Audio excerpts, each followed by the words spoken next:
नमस्कार साथियों, good evening. मैं आस और उम्मीद करता हूं कि आप स्वस्थ होंगे, मस्त होंगे, खुश रहिए।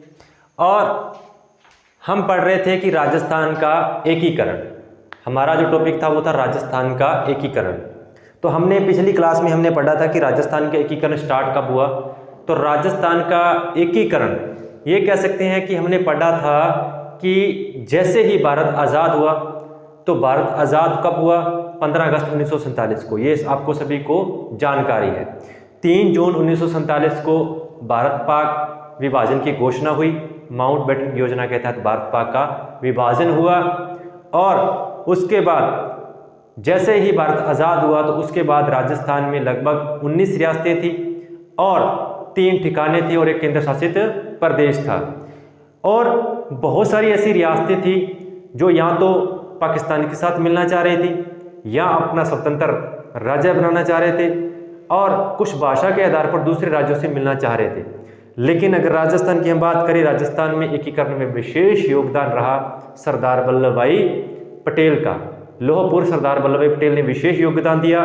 इनके साथी थे वीबी मेनन, जिन्होंने एकीकरण में राजस्थान में सरदार पटेल का साथ दिया और योगदान दिया।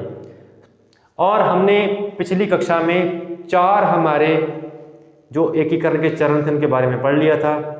और हमने ये पढ़ा था कि राजस्थान के एकीकरण को संपूर्ण करने के लिए 7 चरण हुए। प्रथम चरण हुआ 18 मार्च 1948 को, और राजस्थान की 4 रियासतें उसमें मिलाई गई। वो हमने पढ़ा था ट्रिक के माध्यम से। तो आज का हमारा टॉपिक रहेगा राजस्थान के एकीकरण का पार्ट 2। दूसरा पार्ट पढ़ रहे हैं तो इसमें हम पढ़ेंगे पंचम चरण के बारे में। 5वां चरण जो है हमारा कब हुआ? 25 मार्च 1948 को हुआ। कब हुआ? 25 मार्च 1948 को हुआ। और इसमें वृहद राजस्थान है जो हमारा, ठीक है, उसमें किसको मिलाया गया?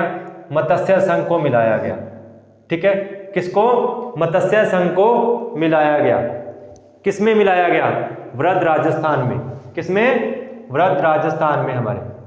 ठीक है, ये ध्यान रखना आपको। ठीक है, और अब हम बात करते हैं मत्स्य संघ को मिलाया गया। मत्स्य संघ में हमने पढ़ा था कि 4 था, A, B, C और D। अलवर, भरतपुर, करौली, धौलपुर। राजधानी बनाई गई जयपुर। किसको बनाया गया? जयपुर को। और राज प्रमुख बनाया गया सवाई मानसिंह को। अब जैसे ही राजस्थान की 4 बड़ी रियासतें, राजस्थान की 4 बड़ी रियासतों की बात करें, जयपुर, जोधपुर, जैसलमेर और बीकानेर, जैसे ही ये 4 रियासतें जो थी, हमारा चौथा जो चरण था उसमें मिली, तब राजस्थान दिवस मनाया गया 30 मार्च को। हमारे प्रत्येक वर्ष 30 मार्च को राजस्थान दिवस मनाया जाता है। और तब राजधानी किसको बनाया गया? जयपुर को बनाया गया।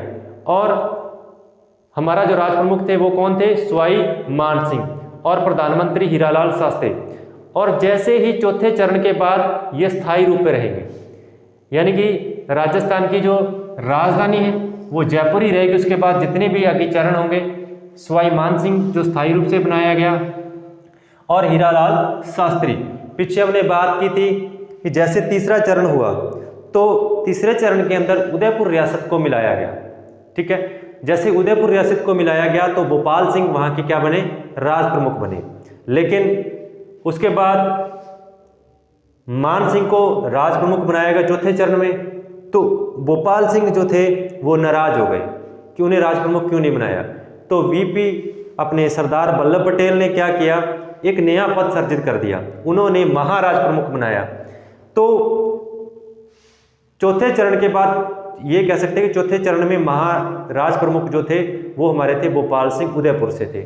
और राज प्रमुख किसको बनाया गया? सवाई मान सिंह को।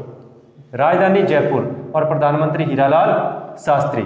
उसके बाद हमारा हुआ छठा चरण। छठा चरण कब हुआ? 26 जनवरी 1950 को हुआ। इसमें हमारे संयुक्त वृहद राजस्थान में सिरोही का क्या हुआ? विलय हुआ। ठीक है, लेकिन सिरोही का विलय हुआ, लेकिन कुछ क्षेत्र सिरोही का इसमें जो है मिलाया नहीं गया।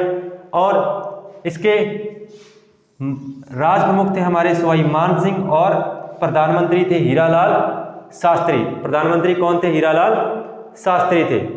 ठीक है, अब हम बात करते हैं आगे 7वें चरण के बारे में। 7वां चरण हमारा हुआ 1 नवंबर 1956 को। कब हुआ? 1 नवंबर 1956 को हुआ। ठीक है, और यहीं से कह सकते हैं कि 1 नवंबर 1956 को ही हमारा राजस्थान अस्तित्व में आया, यानी कि राजस्थान 1 नवंबर 1956 को पूर्ण रूप से तैयार हुआ बनकर, और राजस्थान के 7 चरण, 7वां चरण 1 नवंबर 1956 को हुआ।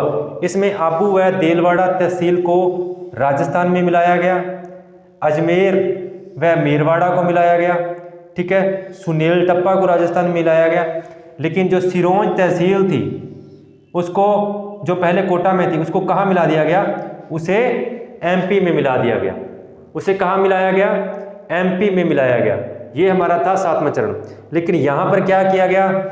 राज प्रमुख का जो पद था, राज प्रमुख का जो पद था उसे क्या कर दिया गया? समाप्त कर दिया गया। क्या कर दिया गया? उसको समाप्त कर दिया गया। राज प्रमुख का क्या पद कर दिया? पद समाप्त कर दिया गया। लेकिन राज्यपाल का पद जो है नया, वो सर्जित किया गया। नया पद सर्जित किया गया राज्यपाल का। राज्यपाल हमारे जो प्रथम थे वो थे गुरमुख निहाल सिंह। ये हमारे राजस्थान के प्रथम राज्यपाल थे, गुरमुख निहाल सिंह। और जो हम बात करते हैं कि प्रधानमंत्री का पद भी जो था वो भी समाप्त कर दिया गया, और प्रधानमंत्री के पद की जगह एक नया पद हुआ, वो हमारे था मुख्यमंत्री। प्रथम मुख्यमंत्री हीरालाल शास्त्री। और अगर हम कहें कि प्रथम निर्वाचित कौन है? प्रथम निर्वाचित, हम यहां बात कर लेते हैं आगे। ये विद्यार्थी थोड़ा ध्यान दे लेना, इसको नोट डाउन कर लेना, नोट कर लेना, इसको लिख लेना। आगे हम बात कर रहे हैं